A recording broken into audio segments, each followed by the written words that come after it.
Hi everyone, welcome to Buckle Up Podcast. I'm Natalia Earle and I'm a certified business and life coach that loves talking to people. I'm fascinated by humans and how our brain works. What is it that makes a decision good or bad, and how does that decision ultimately shape our path and destiny? Everyone loves to talk about success, but what about the flip side? How about adversity? Failure is such a big and often necessary part of life, and it's simply unavoidable. So I invite you to join me on this inspiring, honest, unpolished interview show with breathtakingly real conversations that go deep on setbacks and hardships that are part of the puzzle that ultimately lead to growth, discovery of inner greatness, and what makes us resilient. Grab your helmet and buckle up, people. It's going to be a bumpy ride. But what a ride it will be.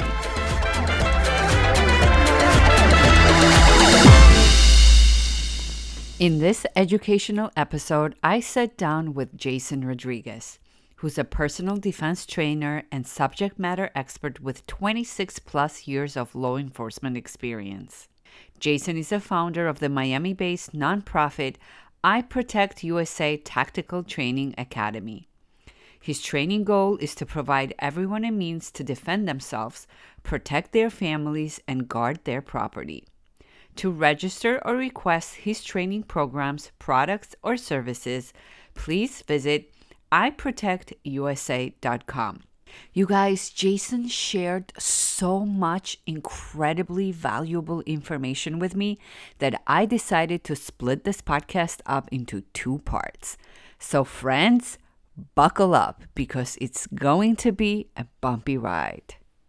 Something else that we'll do in training, and these things are important, is there are three categories of training that we have to shoot for. One is pre-event, event, and post-event. So there's training that goes on with pre-event that has to do with the situational awareness, knowing where to go, where not to go, some of the things you can do, how to carry, where to carry. Nothing's happened yet. Right. We're just preparing for, a crisis. And we'll push to guys, if you know there's a problem, cross the street. If Right. you're going to a strange part of town, don't go. If, let's say, you're going to a strange part of town and you know that you're low on fuel up by home. Don't get to this, unfamiliar environment and then try to fuel up. One of the points that I try to make to people early on is like, I know you feel safe staying in your environment, but you're gonna have to go to that gas station. You're Right. gonna have to go to the bank, to the ATM.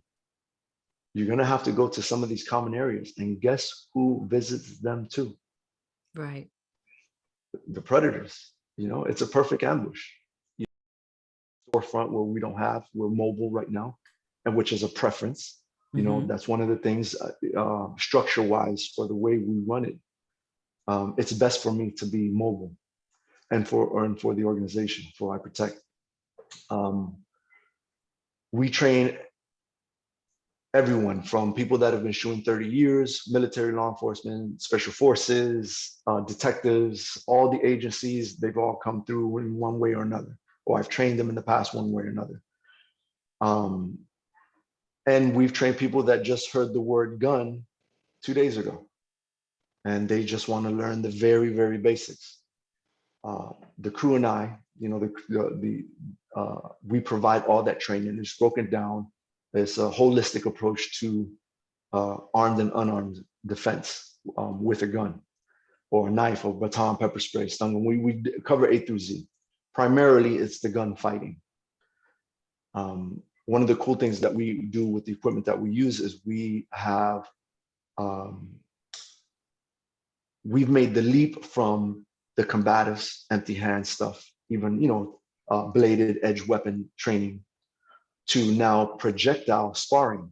Why do I call it projectile sparring? Because when you look at the top end martial arts or sports athletic bodies, all of them have some push and pull, meaning there's contact. There's going to be full contact somewhere, except for gunfighting. In gunfighting, what we do is we do shadow boxing. So yeah, I could teach you to shadow box, and then I put you in the ring with Mayweather. You're done. Mike Tyson, you're finished. There's nothing you're going to be able to do because you haven't Right. invested your time in sparring with the gun. Last time you practiced using that gun in and around your vehicle? Never. And so what do you normally do? Well, I go to the gun range. And what do you do at the gun range? I shoot at a piece of paper.